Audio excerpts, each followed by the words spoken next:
If you've been enjoying our podcast as much as we have, here's your chance. Here's your chance to help make that happen.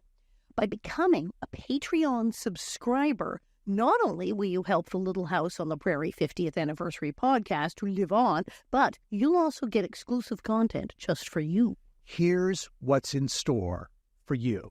Join monthly Q&A sessions where you can ask us about anything. Whether it's about our work, personal interests, or advice on your own projects, we're here to connect and share. Enjoy unique content created specifically for Patreon subscribers, including bonus segments from our shows. You'll have a say in what we create, and you'll have a voice in future content. Benefit from exclusive discounts on merchandise and entries into special giveaways. It's our way of saying thank you for your support. Receive personalized shout-outs in videos, podcasts, or social media posts. Because your support on Patreon allows us to dedicate more resources to creating the content that you love. You could join the Little House 50th Anniversary podcast community on Patreon and become a Prairie patron for just $5 a month. We thank you so much for your continued support, and we cannot wait to share our ongoing journey with you on Patreon. Stay tuned for our launch date. We are extremely grateful for the support of VisitSimiValley.com and the city of Simi Valley's belief in Little House on the Prairie and their support of the Little House 50th Anniversary podcast. Discover the charm of Simi Valley, California, the home of the prairie. Visit Simi Valley, where adventure meets history and the spirit of the prairie comes alive. Explore the Ronald Reagan Presidential Library, step aboard Air Force One, enjoy stunning hikes, and savor delicious local cuisine. Whether you're here for a weekend getaway or a family vacation, Simi Valley offers something for everyone and is only 30 minutes from Los Angeles. Plan your visit today and experience the best of Simi Valley. Go to visitsimivalley.com for more details. Your adventure awaits in Simi Valley. Well, hello, bonnet heads. Thank you so much for being here. I'm Pamela Bob, your host, the star and creator of Livin' on a Prairie. That's right, living on a prairie. Should I repeat it again? Living on a prairie, people. Say it again. And I'm here with our beloved prairie bitch, Alison Arngrom. And as always, our beloved #imaginary boyfriend, Dean Butler. Am I beloved, Pamela? Am I beloved? Are you kidding me? Is that a legitimate question? I just thought I'd throw that in there just because, No. because beloved, I mean, that's an important word. Dean, Beloved. I can say with absolute certainty, can't you, Allison, that you are absolutely 1,000% beloved. You still He's make the beloved, ladies oh, blush, very. Butler. Wow, that's very. Boy, talk about groveling for it. So sorry, no, I didn't need to do that. Wait, am I beloved? What am I going to say? No, actually, I lied. You're right. You're a lowlife. Why do we deal with you? Yeah. So Anyway, what's been going? Well, so you're in New Hampshire. So I'm in my final week in New Hampshire, which is really sad because it's been so wonderful. I'm up at Peterborough, New Hampshire, at the Peterborough Players, a very beloved historic theater Another out beloved. here. Are they really beloved? It is. No, it really is, though. It really is. This is a little theater out in the country, but it's almost 100 years old. It has so much history. Huge stars have performed here and gone on to fame. And it's just a real honor to be back here. And I've worked off and on here for like the past 25 years, since like 1998. Oh, that's fantastic. And I got married here, actually, even. So, yeah, it's a very, very special place. I'm so happy to be back here this summer. And we are finishing up our run of the 25th annual Putnam County Spelling Bee. I'm having the time of my life. It's the most amazing cast. We're having so much fun. And it's too short of a run. It's very, very sad. That's awesome. But yeah, so I'm here in nature and loving it. So that's where I've been recording from. You guys, Allison, you're back from P-Town. Do you get a break now? Kind of. I mean, Are you I was sleeping? barely back. I had just got played, and I had to turn around. I didn't even tell you guys. Have I told you that I'm involved in like weird old tiny radio shows? Oh no. I Odd, love hobby that. things that Allison does. Like yet another insane thing. Some time ago, I got entangled up with Spurred Back, and I can't remember Society for the Preservation of blah blah blah radio drama, and the guys from Spurred Back, they do a lot of stuff. And there's this guy, Greg Oppenheimer, is the son of Jess Oppenheimer, who wrote "I Love Lucy." It's Oh starting in my the radio, God. and Wow. he wrote a book about his dad, and blah blah blah. And he produces a lot of these things where we have get-togethers. I did a thing, San Diego Coast. I don't remember how we were a few years ago. And we all, a bunch of some very famous people got together, and we recreated Burns and Allen and the I was Shadow gonna Knows or whatever say, are you with the doing Burns and old Allen? microphones and Yes. the thing. And they found out I could do a absolute kick-ass Gracie Allen, and I have been their little friend ever since. So Greg said, "Hey, I'm doing a whole thing called Laughter on the Air, which is the story of how his dad met Lucille Ball, how he started in radio in like the 30s and 40s, and then wound up meeting Lucille Ball when she was doing My Favorite Husband and wrote an episode, and she went, this is different. This is a completely different character and funny. Why aren't we doing this?" And it eventually became I Love Lucy. Wow. The rest is history. It's a great show. But in it, his whole story of working with all the radio, so complete with, and then when Gracie Allen and George Burns shot and all the sketches. So the other day, we had fake microphones. We didn't have the real ones because we're just in a little theater space with the group. I was Gracie Allen. I was Portland Hoffa. I was Baby Snooks. Yes, the Fanny Bryce character. The guy's mother, Katie the maid, somebody named Mr. Everybody was like 6 people, but I did Gracie Allen and Baby, and I killed it with Baby Of Snooks. I'm course. just saying. We had all these people. We had Bob Nagel and Phil Proctor. You guys know Firesign Theater from the 70s? Do you remember way Certainly back? know the name of that. Yes, of course. Firesign Theater, and they continued for many, many, many, many years performing live, and they put out an album just a couple of years ago. But these 4 guys were gigantic, and I turned on to them as a kid. I was obsessed with Firesign Theater, and I got to become friends with Phil Proctor. I met him on like a game show, and then I had him on my show, and he's been a fan of mine for years. It's the Mutual Fan Club Admiration Society. And Phil Proctor is one of the funniest people living. And he was there, and I always am excited when Phil's there. And he was Chico Marx and Harry Ackerman and a bunch of it. It was insane. But Really? yeah, I got to work with, and Meskimen, the guy from Whose Line Is It Anyway? Jim Meskimen, and a whole bunch of other people. But I got to work with Phil Park, and I got to go up to the mic and go, "Oh, George, I don't know what you're so upset about the." But I really like Baby Snooks. Baby Snooks singing "My Country 'Tis of Thee" to be annoying. My country 'tis of thee. So, yeah, I was just like, Wow. Allison, did you ever actively like try to do voiceover work, like how your mom used to do? Yes, I had a voiceover agent for a while. I had a tape and everything. It's a voiceover.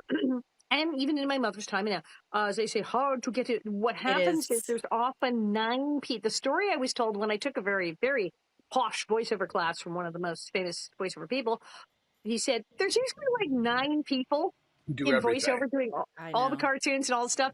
And we kind of wait till one of them dies or retires. And it's like, what? And they said, it's and so then, hard to break into.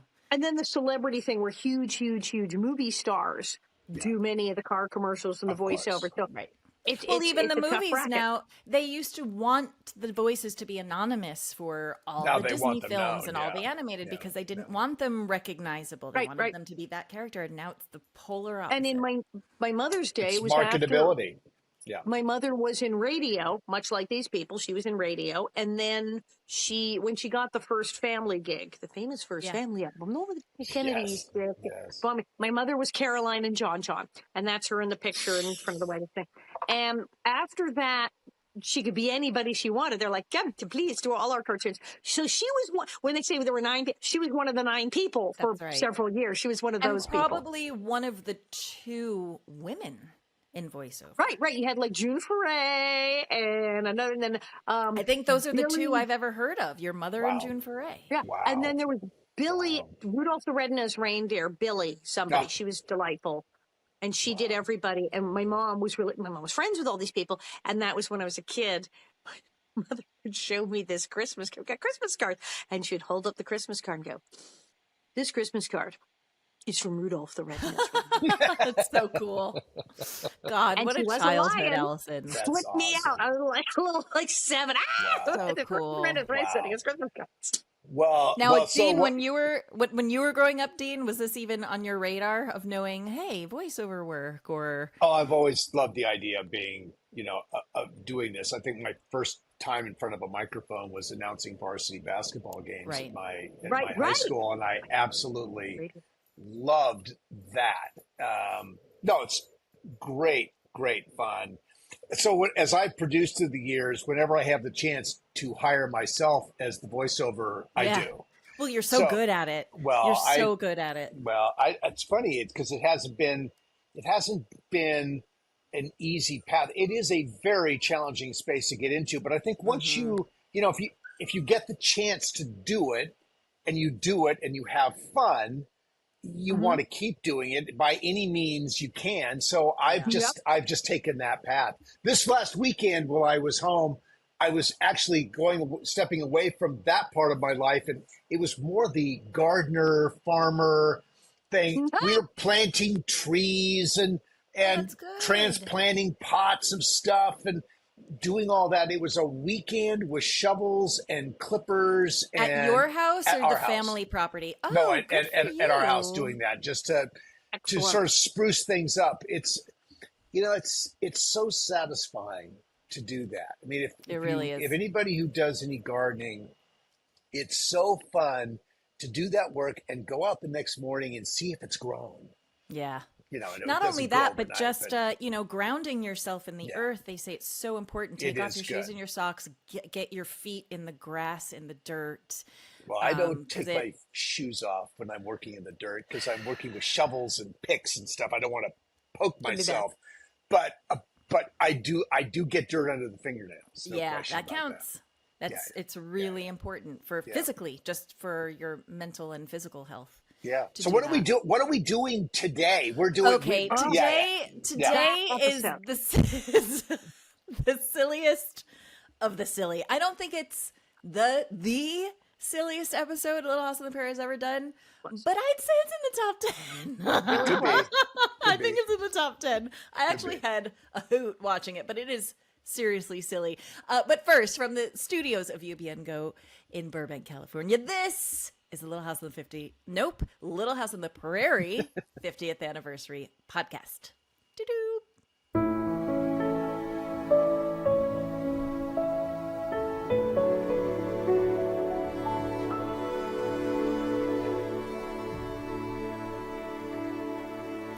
Okay, we're back. We're going to talk silly episode. Dean, hit it. What's the title? So season 4, episode 11, Meet Me at the Fair. Meet Me at the Fair premiered on November 28th, 1977, written by Arthur Heineman from a story by Bradley and Ray Berwick, and Arthur Heineman, directed, as so many episodes were, by William F. Claxton. Okay, All so right. this is Yeah. interesting because this is a writer that I'm not as familiar with, and likewise, this episode is not a normal episode for Little House on the Prairie. And I wonder, what was this, a short story? What was the story? Was it a short story? Was it a Where did this come from? Where did it Why? come from? And Okay. why? Yeah, Bradley and Allison, do you Ray Drip Berwick is a synopsis. name I'm familiar with. Arthur Heineman is, we've talked about other episodes that Arthur Heineman has written, but this is Meet Me at the Fair is a very unusual It's a one-off for sure. episode in the Little House canon. I believe someone got a deal on a hot air balloon and needed to use it. And they You know wrote what? this episode. I Because would not be surprised by that that. completely silly. There's so many plot holes and dopey things and characters doing things that are not in character and just acting like idiots for a whole hour that I was like, somebody gave them a free hot air balloon and they had to use it. All right, And so you know what's the And they're synopsis taking of that this hot episode? air balloon for everything that's got. It's the first shot we see Yeah. in the episode. The Is balloon. this It's hot all about air the balloon. balloon.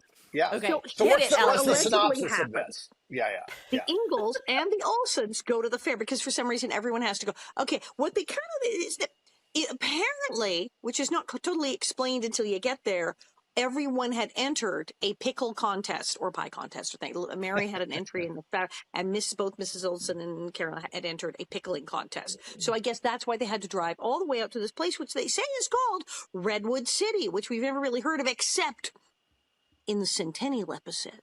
Texas. Previous episode From Redwood City. What is wrong with Redwood City? Okay, so they go to the fair. Everyone has a busy day. Mary finds her friend Patrick, who just happens Who's to be Patrick? Who's We Patrick? don't know. Never seen before, never seen again. In the vortex. He's in the vortex. And she's like, oh yeah, we're going to meet at the fair because apparently they were texting. How does she know he's there? How did they arrange to meet? That makes absolutely no sense whatsoever. All right. Laura plays a shell game. Hi.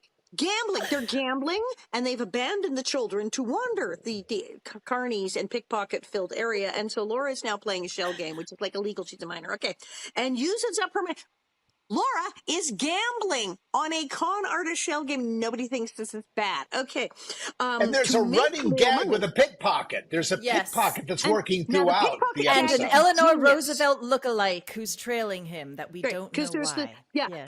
This dude with the box where he snatches people's things and sticks them in the box. But there's this cute little old lady following. Oh, I'm so innocent. But we all know where that's going, don't we? So Laura has to make money. So she takes a job at the carnival that her family is attending. Doesn't go back to her parents and go, I was gambling on the shell game, which I know I'm not supposed to be. I lost my... No, she takes a job in the dunking booth without parental permission or asking any questions about that. I'd do it too.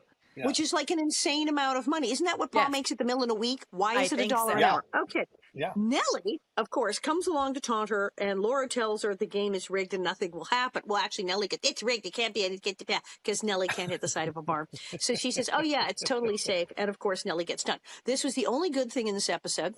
We were shooting this. It was 1 billion degrees, and I, thank God, got dunked into a tank of water at the end of the day. I was so happy. Also, now, regarding Nellie and the fair, it does have one of my favorite lines. Laura says, Nellie Olson says she's going up in the balloon. And Caroline says, Nellie Olson says a lot of things. That's fine to me. Caroline's trying to get her entries registered in the canned vegetables, so Carrie has to wait with her. Yes, because Carrie is a child and cannot be alone. But, of course, they forget about that. Charles and Nell rope and ride a wild mule. Oh, excuse me, wild jackasses, as they refer to them. Jackass. That was happening. They win In fact, the quote is, turn out the jackasses. That's what they say. A ringtone on my phone. I want turn out the jackasses to be a ringtone on my phone. They win money. Again, everyone is gambling and becoming employed by the fair. What is going on?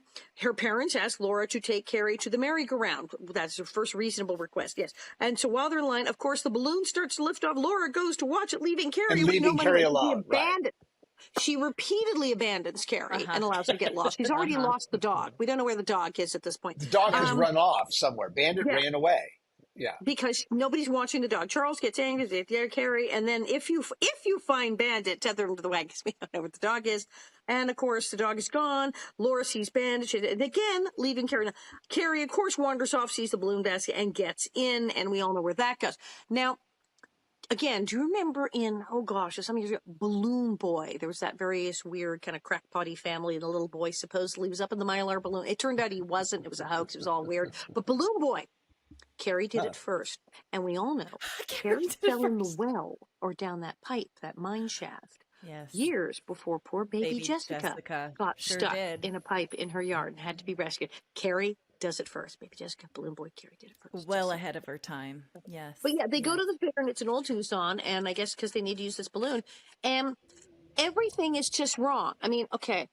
In real life, we know from reading the books and history, the Ingalls were very strict. Was it by the shores of Silver Lake when there's the railroad men? Right. We know that Ma said, don't go near the railroad men. You girls stick together. Don't talk to strangers.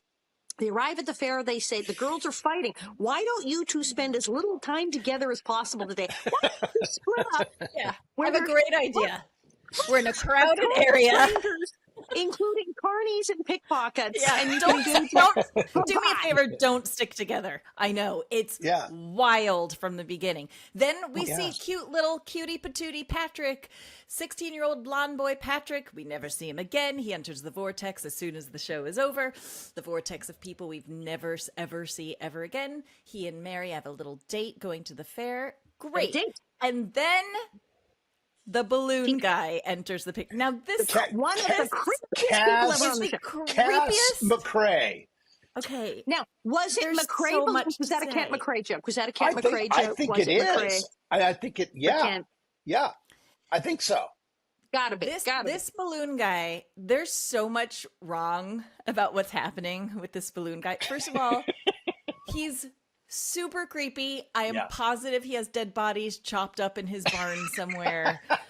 He's literally like Silence of the Lambs, weird, shady, icky, hitting on Mary so hard in the weirdest way. Hitting it's like, on Mary where's so your hard. intuition? Oh my God, where's Mary's intuition? Like Why didn't she leave? zero intuition whatsoever. Mary was goody. She had a date and dumps it, just like, who? What's her name again? Walked away from her date, who she agreed to go to the fair with, to this much older, the boy was age appropriate, Patrick. She is a minor, this much older guy with the weird Irish accent. Oh, yes, my pretty maid. Oh, yeah.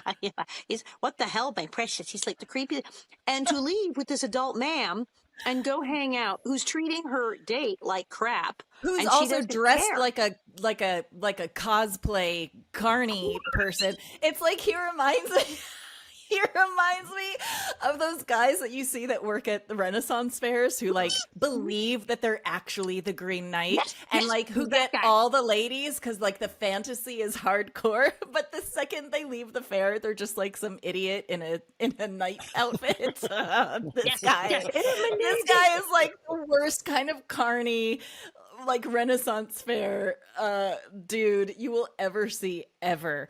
He's so creepy. For the record, Mr. Creepy, incredibly creepy cat was played by an actor named Dick Decoit, or Coit, C-O-I-T, Decoit, who apparently is alive and well and living in Burbank. Don't know, trying to track him down. Did he do anything else? Yes, he was in a bunch of stuff, and he seems to have been married to the same woman for thousands of years. He's a really nice guy. Go figure. And poor little Patrick, just for the record, was played by a marvelous actor, Mr. Michael Morgan, who was the son of stuntman Bob Morgan and Yvonne DiCarlo. Oh, yes, for God's Mrs. sake. Lily Munster. Actress Yvonne DiCarlo, Lily Munster, and movie star, and her husband Bob Morgan, famous stuntman who was in many westerns. They had this boy, Michael Morgan.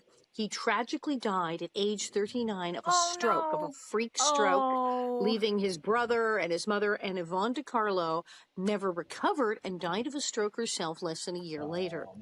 So poor little Michael Morgan Patrick is a horrible, horrible, tragic story. He died very young.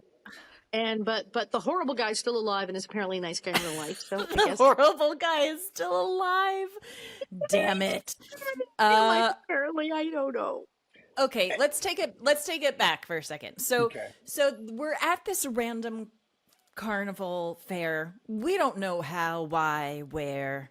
They're just there. Everyone's there. Also, imagine at that time going to something like that. I'm sure it was like the event of the decade for them. How often do they get to see any of this stuff or be around? The bands are playing, the clown is marching, and there all are of games. this. Yeah, all of it. And Paul said, "You ever been in a balloon?" Oh, never. I've never been. They've never seen a hot air balloon. Never seen one. No, of course they haven't. So Ma has the brilliant idea of let's separate the girls. That'll be a good idea. So the girls go on their own way. Then we see the balloon guy, total creepy, creepoid, weird, carny guy. So Mary is already, I'm just kind of like, Mary, What are you doing? What are you doing? What are you doing? Then we go to the jackasses where there is so much going on at this carnival. They're let out the jackasses. Let out the jackasses. What I want to know, Nels ends up winning. It is funny seeing Nels try to backwards get on the jackasses as he's so good at that. Charles is pulling him through the And the delight that Charles has of being like, you won, you won. I want to know, did Charles and Nels split that $50? Because Charles had a lot to do with him winning. They were a team Charles together, right? Yeah. And Charles needs the $25. Nels does not. I would hope that Charles left that fair with some money. That is never discussed, ever. Richard Bull, always brilliant at comedy, and when they let Richard Bull do was so physical funny. comedy, that with the tug of war thing in the fair, that when we had that, and writing a jackasses, genius, because he was always so proper and staid, and so when he goes nuts and is riding a donkey backwards, it's like he's good at this. And you want him to win. The exact phrase is "turn out the jackass." Turn out I'm the making jackass. into a ringtone on my phone because like merch. That's a T-shirt. Okay, here's the next thing I want to know. Okay. So Laura goes to play the game at the carnival, and she's putting down dime after dime. And I am thinking, this family doesn't have a penny to their name. Starving. Where is she getting 5 dimes from? Where? Didn't she win it from the gambling? But didn't Pa give them both 50 cents before they took off on this adventure? Where did he get 50 cents? I think they were in the wagon, and Pa day. gave them, for the whole day, he gave them each 50 cents, which is a lot of money for them. Yeah. So much money. At the mill, like, I made $1.50. It's like a week, and he's giving the 50 because the prices are all off. The prices are all off because a slate pencil's 2 cents. Right. And so Pa's why was the making game 10 cents each for a game? I thought that was really exorbitant. And the merry-go-round, wasn't the merry-go-round 50 cents? The merry-go-round was 50 cents. I'm sorry. And the balloon was $1 or something. It made no sense. It made no sense because they talk about needing $1 to like pay for some huge thing. I think that I don't think that and Michael, who rewrote all these things, we've all found throughout the series that these kinds of details about pricing and that kind of thing specifically, it's all relative. And Michael sees these shows as each in a box, and they are their own independent little world. And they happen, obviously there are threads that get pulled through the series, but this is one of those things, there's no thread being pulled other than the obnoxious relationship with Nellie and Laura, and the jealousy of Harriet and Caroline, and the friendship of Nels and Charles, that's the vulnerability of Carrie, that we see all that. But I think that Michael his reasoning was, no, this has to work in its own logic, in its own context. And we don't have to own any of this. Nope, it's comedic relief, like a for TV comedic movie. effect, and that's it. Yeah. It's a little TV movie with these characters completely divorced from everything, because otherwise you'd go, why? People are doing things that are not in character. People are behaving very badly. Yeah. Like, what is happening? So now we're back with Renaissance man, balloon guy, Renaissance fair guy, cosplay guy, who says, and I quote, "Mary, would you say yes to something if I asked you?" What the actual F? Like, what? Like, would you say yes to something if I asked you? I wonder how this story came together. It's episode 11 of season 4. I'm just sort of wondering what the state of things was at that moment in time. I mean, Alison, you were there. I mean, I don't. Right. This is actually what I was thinking. What was the actual awareness at this time? I'm not sure, because sometimes there are episodes, no criticism, this is how TV works, where an episode was a bonanza episode, and Michael took it and recycled it. Now, usually he recycled it very well and would write the B plot line, the subplot, totally about something happening in Little House World. So even people went, I think I saw this on Bonanza, but then there'd be a whole section that you didn't even write it. This really, when I watch it, feels like something somebody wrote for a different show that got repurposed for us because we had a deal on a hot air balloon. That's what it feels like. Now, Bob asked a question when I started telling about this episode. He goes, "Oh, Arizona," because Bob remembers that indeed There was an incident early in the show. As we know, there were several divorces, Michael and crew members who then married the women that they were dating. And that happened. It was multiple people. And that it had to do, there was a lot of people going on location. Okay, I don't know. It's it's the Coldplay concert thing with the guy. Things happen. God. And there was like an incident. People got caught in Arizona. I remember, and I talked about it in my book. There was an episode in Arizona that I wasn't actually in, but at the last minute was called to come be in and just kind of be in a scene and do very, very little. Because unfortunately, it just so happened that the person who was my stand-in, who needed to be able to work that week to be in Arizona for other reasons, and I got paid basically a week's pay to not do much, so somebody could have somebody there. Hollywood, these things happen. Little But scandal on the prairie. when I started telling Bob about this episode, he looked at me, because remember, he didn't grow up on the show. He's seen a few episodes. He looked at me and was like, "This sounds weird." He goes, "Did they shoot this because they all had to go to Arizona to be with their girlfriends or something?" Terrible question. But I don't know. Like I said, I still think they got a discount on the balloon. I don't know what the hell is going on. I don't know. I know we had a contract, I believe, to shoot so many episodes at Old Tucson. We'd made some kind of deal. Oh. And we did shoot so many episodes at Old Tucson and so many in Sonora. And maybe it was like, oh, and we have a balloon. And there's this episode about a hot air balloon that was really great when they did it on it. I don't know, because there's so many out of character things, and it's a standalone. It doesn't relate to anything else, and it's kind of all about how can we use this balloon. That there is something hinky about the whole thing. I was just happy they let me get in the water. They let me get in the water after all that. Yeah, right. No, it is odd because we spend a lot of time on the podcast talking about episodes that have deeper meaning, that have right. What is our takeaway social from this? Don't go to a fair in Redwood City. I don't know. That's it. It's Do not so talk weird. to strangers. Let's take a quick break and Okay, come I'm back. trying. My head I'm hurts dying. from wrapping my brain around this one. All right, we will be right back. Let's all breathe. Yes. When you visit Simi Valley, California, you're stepping into the pages of history. Go from the pioneers to the presidents. Explore beautiful wildflowers, hike through iconic Hollywood locations, and end your day aboard the actual Air Force One at the Ronald Reagan Presidential Library and Museum. Throughout the summer, take the Little House 50th Anniversary Tour at Big Sky Movie Ranch.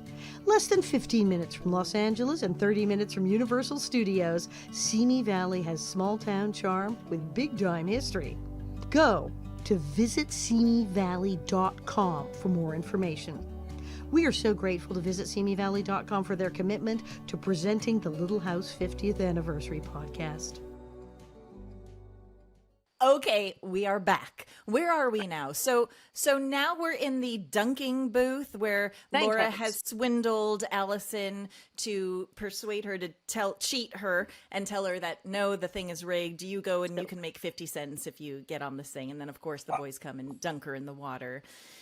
Because Nellie needs to be dunked, and it was 1,000,000 degrees, and I was so happy. I was so happy because I was miserable and hot. And they said, "And now we will fling you in a tank of water." I said, "Yes, please." Okay, go ahead. I was going to say, and poor Carrie is just stuck online with Ma while everyone else is having fun. I do feel bad for her this episode. With all the slack I give Carrie, I will give her this one. Dean, what were you going to say? Well, no, I was just going to say, I mean, there's all this. We're at the food area, and Ma wins and Harriet doesn't, and then we have these other names of other people who win who we don't know, who just sort of like why are we doing that? And it's just sort of odd. Mary's upset because she doesn't win, but then you've got the Cass McRae is telling her that it doesn't matter and blah blah blah blah. I think the moment we need to get to, which is really where, I mean, this is a cast of thousands. I gotta believe this episode was massively expensive to shoot. Yeah. Well, just look at the bodies that are there. It was look, Little House was shot, probably average budget around $750,000 an episode in those days, which today it'd be nothing. You can't shoot the commercial, the promo for 750, but episodes were shot for 750, and they were so efficient with budget. I gotta believe this was one of those things you said, okay, we're going to do this show. We're going to spend a little more than 750 now because we've got all these bodies. I mean, everywhere you look, there are 100 people. Yeah.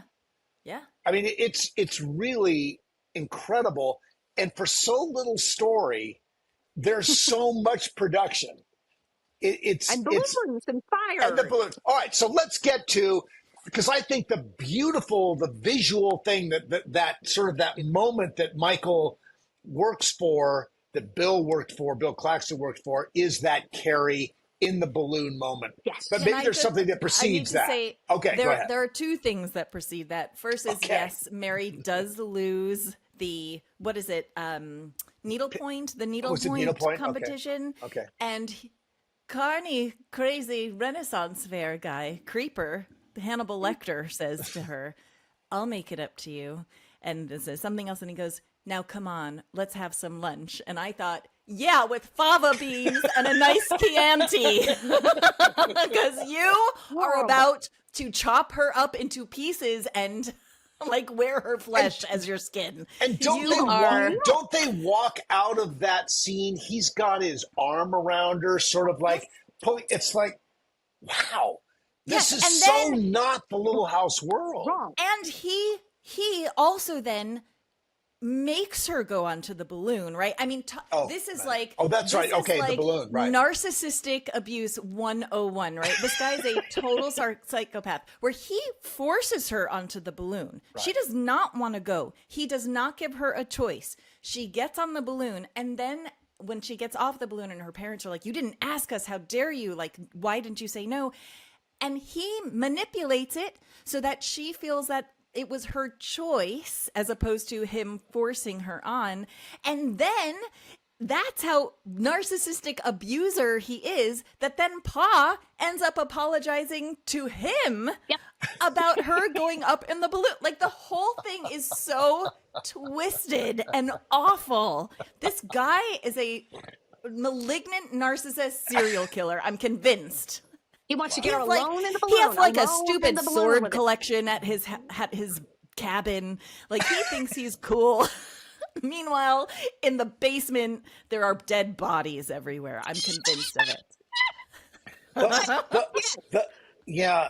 I mean, as you watch this, you just sort of feel like, what jumping the shark moment is next? Because it does, and that's so unusual. That's so unusual. I mean, I think this episode may be more bizarre than For the Love of Blanche. No, which is nothing's more bizarre than The Love of Blanche, but it is definitely in the top, I'd say top 5 to 10. Yes, for sure.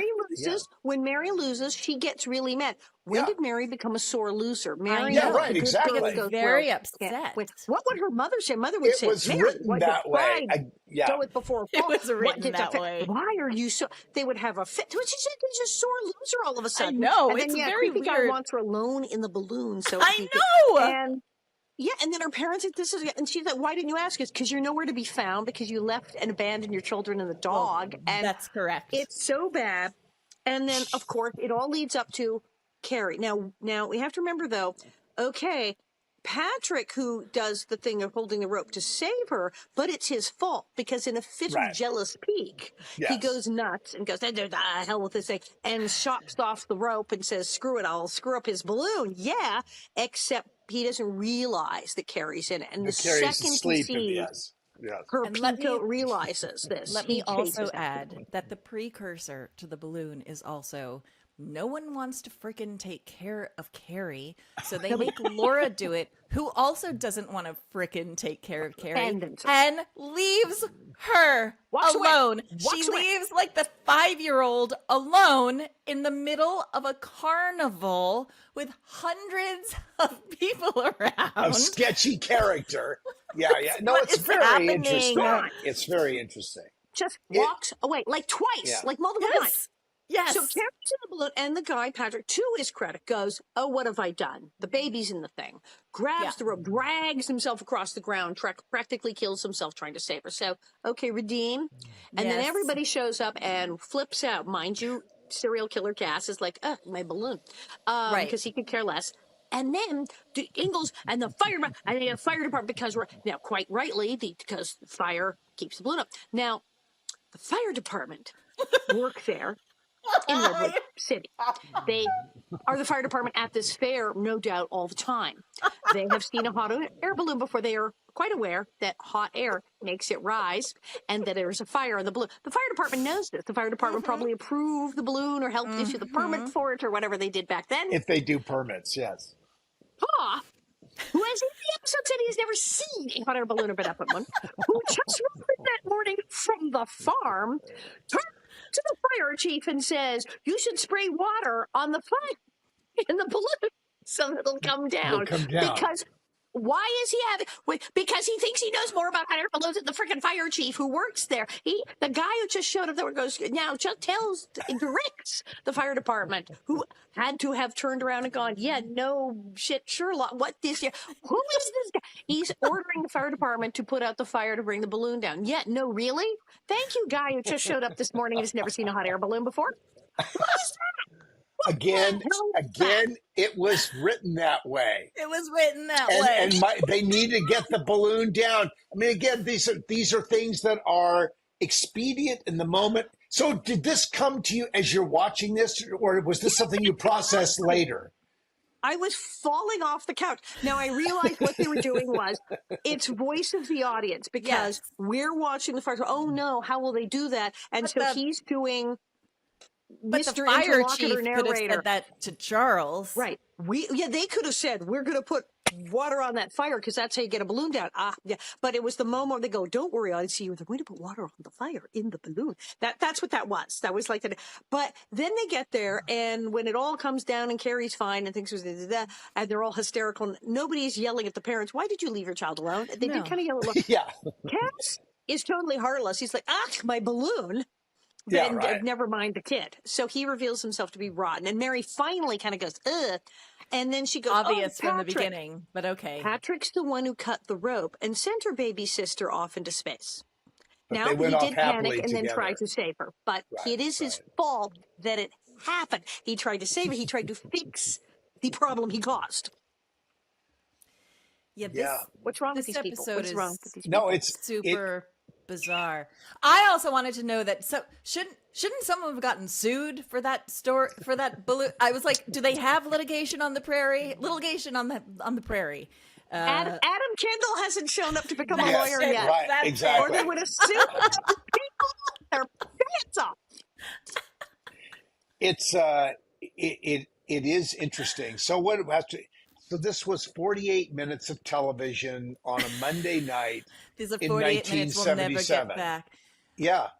But I will say, I did laugh at this episode. I mean, I did laugh. It was so bizarrely silly. And I also cringed because Renaissance Fair Hannibal Lecter was... Yeah. But as always with all Little House episodes, wonderfully produced. I mean, all the, the photography is beautiful. David Rose's music is appropriately carny, creepy in moments, fun and silly in other moments. I mean, it all, it all comes together, but it's moving so fast, you don't want to stop and think about it too much. No, there's nothing to think about. And at the end, Catherine McGregor, and I swear to God, this had to have been an ad lib because nothing's really happening. She yells at Nellie and Willie, who aren't actually doing anything to wagon. Just stop that. It was just so she could do that. She probably just did it, to have something to do in the wagon. But I'm it's sitting fabulous. here giggling because I'm looking at our notes, Dean, and you just wrote, "The end. No earth-shattering themes." My note is when the dog finally shows up, because again, the dog is running. They were going to leave the dog. They were going to leave without the dog. And I wrote, "Dumb dog as well. Boo." That's my note. Boo. And the dog is also stupid. Boo. That was my note. Now, again, I do not think this episode was as bad as a few others. Blanche taking the top. I think the one where what's the title of it? Where Jason Bateman almost dies and Pa grows a beard and makes a He was tower only to 12. Jesus. He was only 12. He was only 12. That one is rough. There are a couple of really rough ones later on. I don't think this is as rough as those were, but Okay. it certainly was bananas, right? Yeah. No, it doesn't make a lot of sense. I mean, it's asking us to believe that these people who we've come to know in a particular way, I mean, we're all capable of making bad decisions. It's like everybody made bad decisions throughout the end episodes. Everyone's making bad decisions. Over and over and over again. And then they leave happily and drive home before it gets dark. It's a miracle that they all ended up back together in one piece together. Yeah. Allison, and there wasn't a moment. Yeah, they didn't say, wow, next time we go to the fair, let's all be more careful. Yeah, right. But, okay. So 2 questions. Allison, this must have been for kids. It must have been really fun filming this. Well, I mean, with all the so carnival stuff Tucson alone. is so hot. It's my God. just Oppressively aggressively, hot. nightmarishly hot. Because like I said, it's like, please, can I be in the dunk tank now? Can we throw me in the dunk tank? Got it. Yeah.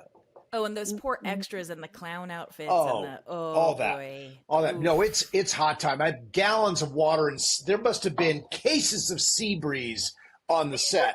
And what about week. the animals? How did they make sure the animals were okay? They got rules for the animals. I think the Wranglers are pretty good on all Take that. them in the shade. Yeah. But And it was then brutal. We did get ice cream. Willie and I had ice cream. Yeah, That was nice. That was And nice. literally, as I was watching it, I was like, "Oh, they're so happy they're eating ice cream right now." Yeah, it was hard to do. Now, it was fun. I mean, the crowd scenes are hard to shoot, and you know that things had to be done over and over and over again with the people, especially with the pickpocket chase. And yes, at the end, the little old lady sits down and now I take all of your money you stole all day. Well, that was Don't odd too. quit. Of like the pickpockets actually don't get in trouble. She just steals his More. like she steals more. So I was like, Yeah.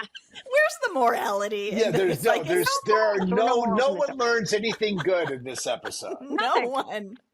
Yeah. So then But it was hot, and you had to do stuff over and over again because you have a million crowds. So you'd have to say, everybody, okay, no, wait, cut. You have to let the pickpocket through. No, wait, everybody stop because the wagon. No, everybody stop because you had the lead people doing things with crowd milling. So how many retakes did that all take? So it was a pain to film things over and over in the blistering heat and the stuff. And did so it take it was 5 hard. days or 7 days of per episode? Oh, it would have been what 7. I usually mean, was it would have been full 6 or 7 days. days, I would think. I mean, there was a lot going on. 3 or 4 out there, maybe 3 or 4, maybe, because we were trying to be efficient, but it was just hot and miserable and crowded. Now there were fun things because there were candy apples and things, and if there was pie or candy apples or ice cream, damn well I got the dog some. stole So, a candy apple. Bandit stole a candy apple. Okay, no so one then caught my it. other question is because again, we're watching this in 2025 eyes right now, right? Which we know a lot more now about sexual predators, shall we say, or the treatment of ladies, or like if a guy is coming on like we're much more. But part of me thinks in 1977 we weren't idiots, were we? I mean, or was it so not a part of the cultural conversation yet of creepy guy hitting on young girl? Like what was this just generally accepted? What was that? No, people let stuff slide for TV. I think this is bad because Ma Ingalls in the 1800s Was would more not have aware. permitted this. She would have said, why are you talking to a strange man? Right. I mean, none of that was allowed. All the episodes where Laura goes fishing with middle-aged bankers and doesn't tell her parents who they are. No, of course not. There's endless stories in the books, endless stories from Laura's life where her mother said, oh my God, get in the house. Why are you talking to a strange man? Exactly. That was not allowed. But was there Absolutely something not. was there something about the 1970s where it was more like it? Because was it just not a thing? I mean, People are because kinda it just look at strikes the me as so we were strange. People talk a lot of. post 60s era. It'll be fine. Yeah. Well, I think there's some of that. I think there, 1970s second wave feminism. Yeah. Maybe young girls need to be able to be a little bit. Girls just want to have fun. Pre Cyndi Lauper I singing know, but I about just it. wanted to yell to Mary, like, Mary, you're allowed to say no. You're allowed Yeah, to right. say no to Denial. someone. There was also a terrible denial in TV, because other TV shows did it too, where the children went prancing off into the ether, and you went, what? Because in the 70s, okay, like the 77, we're talking about the Hillside Strangler. That happened. Bianco and Butter. And I know because we had a 7-Eleven that was super close to our apartment in Hollywood, and I remember walking down there alone or with a girlfriend to get fudgesicles, and then we kind of stopped doing that because there was a woman who was almost taken down the street from us. Yeah. Not so Yeah. much. And there were several serial killers that were on the news. I mean, yeah. That happened where people were being serial killers. Right, there was the height of serial killer land was the 70s, where women were snatched off corners. So people knew that, and it wasn't so. But there was a fantasy denial of everyone wanted the 70s and the 1870s and Opie and Andy Griffith to have been another time where nothing bad happened, even though they bloody well knew better. And they tried to tell themselves, "Oh, look, see, they're on the prairie at the fair at the Balloon. There's no Hillside Strangler. There's none of that is happening. We can, it's fine." And of course, it wasn't really. This Right. was. And of course, Go ahead. No, I was going to say, and of course, watching this as a girl, you're not thinking any of those things. You're thinking, "Oh, look, they get to be on a balloon. Like, this is a fun." But now, as an adult watching, I'm like, he's forcing her on this hot air balloon alone with him. He could do anything to her up there, and she Pamela, could and I know to her Pamela is the death. mother of a young daughter. Throughout our time doing this, you are very sensitive to those kinds of issues. Good for you. But I wasn't as a girl. No, of course not. Ma and Pa were not being helicopter parents. No. At that point. Yes. There's a part of me that's like, damn it, I wish, and Allison, you're a big part of this, of like being consciously aware of bad guys out there, right? And having and needing to be aware of it. And I do miss watching this show with that sense of pure innocence, because I watch it now and I am jaded, right? Like I still love the show and I still get the lessons that they, the purity of the lessons that they're the best learning. lessons, certainly. The best lessons, but it is hard for me to watch this now and go, "Oh, that guy could do anything to her in that room." Like, what is she doing with this guy? Like, he's a serial killer, clearly, right? Why? And I have to think that there were grown-ups, like grown-up older people who watched it then, and while the kids were going, "Look at the cute boy, look at the balloon," went, "Yeah, right. Not on your life, kid." Who were watching it went, "Yeah, she's going with the strange man that she doesn't know in a balloon." Yeah, that's not happening. There have been grown people that watched it and went, no. I think we have covered this ground. I think we have appropriately or fully stated our concerns about Meet Me at the Fair. We're not going to Redwood City again anytime soon. No. But everyone survived. Everyone lived to tell the tale. At a carnival. Do not leave your children unattended at a carnival and tell them to split up. Don't. Just don't leave your children. That's, you know what? That's the takeaway from this episode. There you go. There you go. They got lucky and nothing happened. Yeah, this is a horror story and they got out alive. That's it. That was the true story. Accident with the balloon. What if they hadn't gotten carried down? I mean, it's like, And if there are any, I think if there are any, if people watch this and say, "Oh, you guys have got this completely wrong," there's a whole other side of it. I mean, I'd love to hear what it is. We want to hear from you, people. Please tell us if we're missing something here.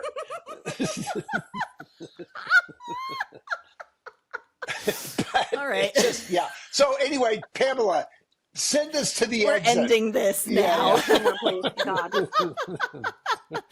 All right, everybody. This is a very silly episode. Thank you for joining us. Join us on socials, Little House 50 Podcast, or on our website, littlehouse50podcast.com. All of our stuff is on there. All of our recent goings-ons and future goings-ons will be in the show notes as well. Thank you for joining us. We do want to hear from you if you have another takeaway from this episode that we seem to be missing somehow. But the horror story of meet me at the fair. Anyway, thanks guys so much. We'll see you next time. Bob, get the wig. Let's fly. Not in an hot air balloon. Not an hot air balloon.